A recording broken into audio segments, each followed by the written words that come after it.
So, what if I were to tell you that there was a short horror story written by a guy named Neal Shusterman who completely changed my life? This short story was so high quality, so amazing, so much more mature, so much more dark, so much more scary than I had expected it to be for a kid's horror story, that I think all of you guys should go out there and check it out and read it, because I think it would leave a genuinely superb impact upon you. It's about a toilet, some skyscrapers, and a bullied kid, but despite those weird combinations, it ends up being an eloquently written tale, one that'll leave you scarred, smile, kinda laugh if you got dark humor like I do, and at the same time, again, it'll show you the quality of certain pieces of fiction out there. Now, a lot of you people obviously realize that this is a voiceover, and even though I'm recording downtown and talking about some other stuff, I got a voiceover voice right now. Why is that?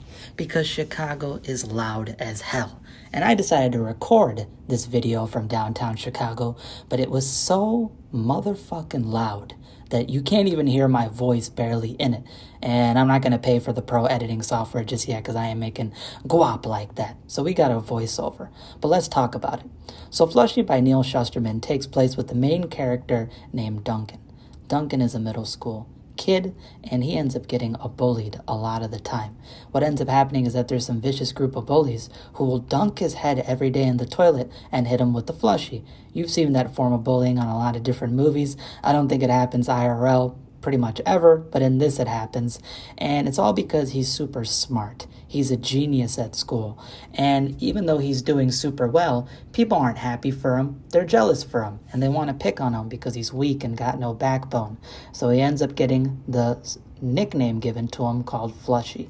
And that's one of the most powerful things about the story, is the fact that it's really relatable. Now, for any of you out there who've unfortunately gotten viciously bullied, you understand that kids aren't shit. They pick on you because they think that they're weak.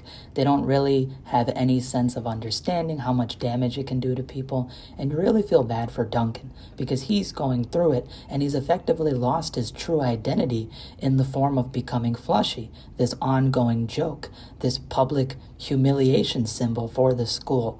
But one good thing does happen.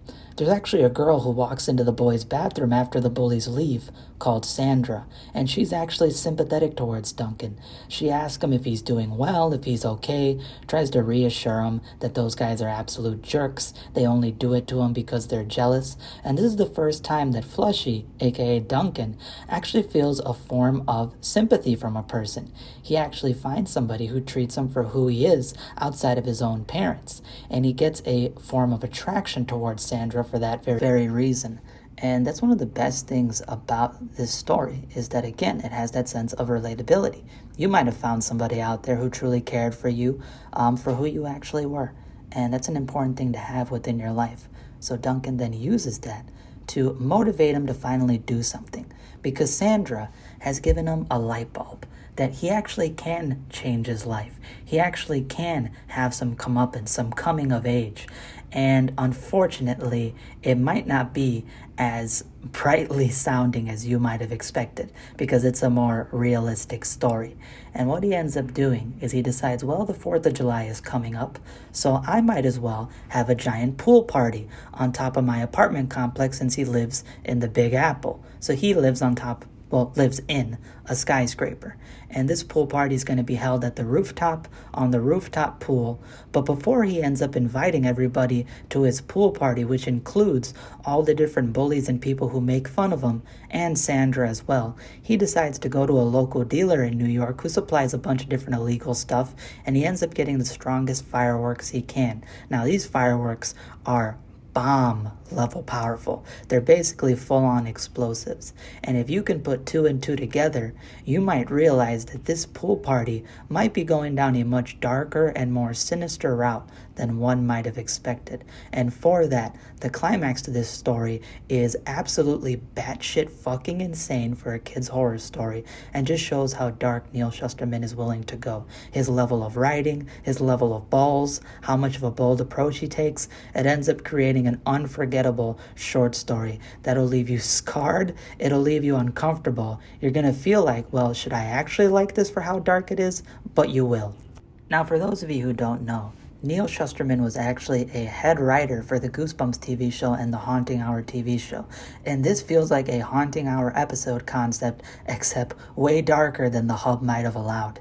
Now, Neal Shusterman wrote stories for the Goosebumps episodes, The Werewolf of Fever Swamp, Night of the Living Dummy, Awesome Ants, and the Haunting Hour episodes he did were Pool Shark and Catching Cold. And Catching Cold is actually another fantastic short story from the collection that Flushie comes from as well. So this short story collection called Darkness Creeping that has Catching Cold and Flushie shows off why Neal Shusterman is a genius.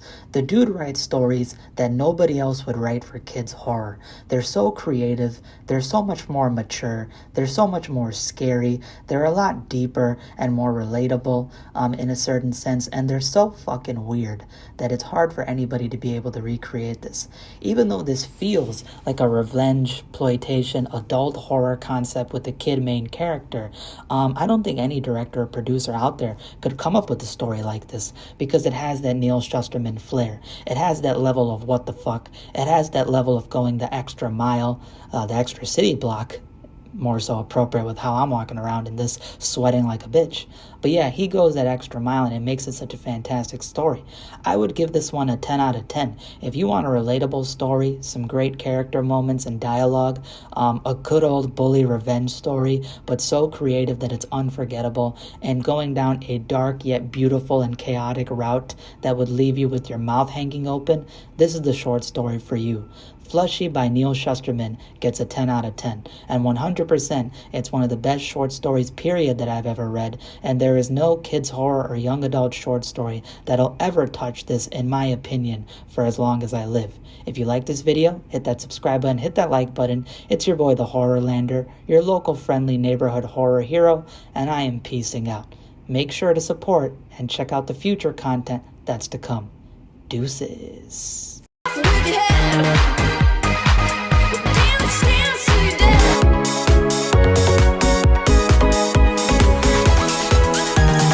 Arrivederci.